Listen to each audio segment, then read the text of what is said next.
Welcome!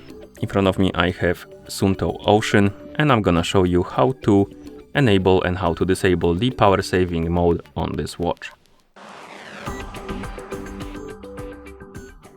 First thing we need to do is to open the control panel on our watch, and you can do it by pressing the lower button to open the list of widgets, and on the list of widgets you should see the control panel. Tap on it and here scroll through the control panel, find the power saving mode icon, and once you find it, tap on it to enable the mode. You can tell that the mode is enabled by the screen getting a lot dimmer and the switch being ticked on basically. And once you're done, you can swipe right on the screen to go back to watch face.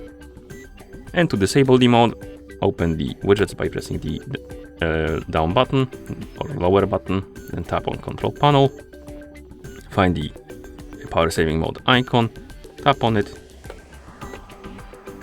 and the switch will tick off and the screen will brighten up, which means that the power saving mode is disabled. And then we can swipe right to go back to watch face. And that's how you enable and how you disable the power saving mode on this watch. Thank you for watching. If you found this video helpful, please consider subscribing to our channel and leaving a like on the video.